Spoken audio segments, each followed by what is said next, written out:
Welcome back to another typical PNW Guy YouTube video. Today we are talking about Aluma-Hyde number 2.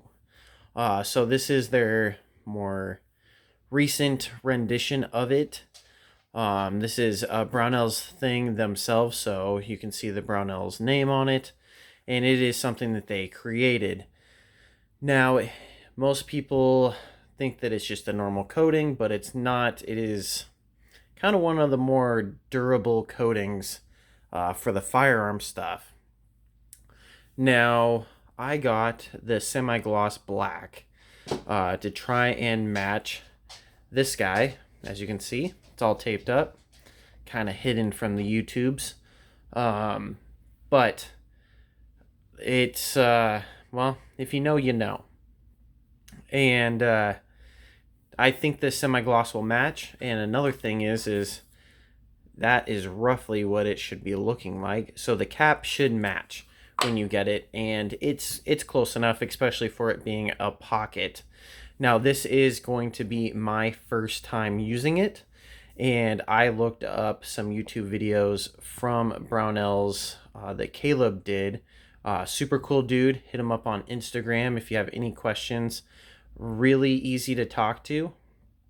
But this is my first time using it, and I got free shipping with this item. Brownells randomly does that with Aluma-Hyde stuff, and I've always wanted to use it, always been curious about it. So I'm going to use it on this project, and then I actually have a buddy who's going to be using the rest of it. But this is kind of my first look into it, and kind of document my adventure with it. So it's, I want to say it was like 20 bucks, and for rattle can, that's actually pretty good.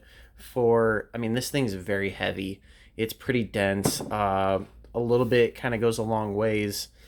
Now you will need to clean and cure, well, not cure, that's a bad terminology for this point in the stage.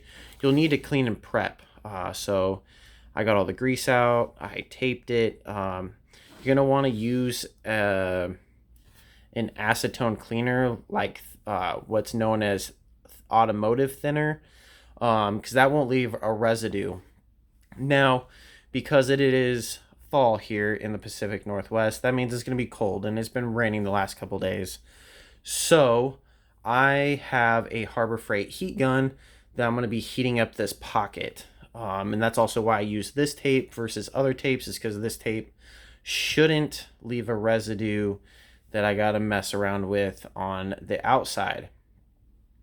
Now, one thing that they do say is, I don't know if the camera will pick it up.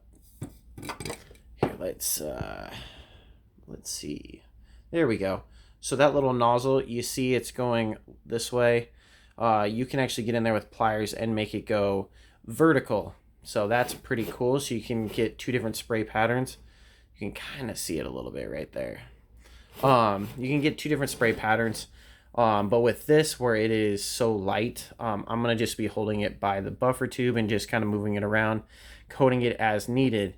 Now, you will need to do your coats within the 30 minutes of your first coat. So you kind of have 30 minutes to do everything, or you let it dry completely and then you can do more. But after that 30 minutes, you don't want to spray anymore, just because it won't adhere to itself. Now for curing, Caleb in the YouTube video says 195 roughly, for roughly 3 hours. Now after he said like an hour of air drying, it's kind of touchable, but you're not going to want to do anything. And if you're air curing, he said roughly 14 days. Also dependent on the temperature, like your house is or your shop or whatever, and how much humidity is in the air, because obviously more humidity, the less wetness can go into the atmosphere.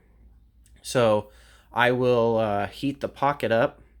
I'll spray that and kind of go back and forth a little bit, And then I'm going to actually set this up in front of that heat gun for a little while and kind of let it heat up and cool down, heat up and cool down. Because the election's coming up and I don't want to get political, but it is the second and I have my worries. And I want to wrap this guy up because after this, I'll be talking about how the Geisley trigger feels, because then I can finally install it, because my Elftman was in here and the Geisley is swapping into it. So, you know, obviously tape up whatever you don't want painted. I only wanted that pocket, so everything else is taped up. Everything is mostly stripped. I didn't need to take the takedown pin out because reasons. But yeah, we're gonna do some painting, and if you guys want to, I'll have pictures on my Instagram, typical PNW guy, and smash that subscribe button, guys. Hit the like, comment. Have you used this product? How did you like it? What color is your favorite color? As you know, I kind of went basic and got semi-gloss black, but let me know, and I will make a second video letting you guys know kind of the end results. As always, guys, I appreciate it, and I'll see you next time.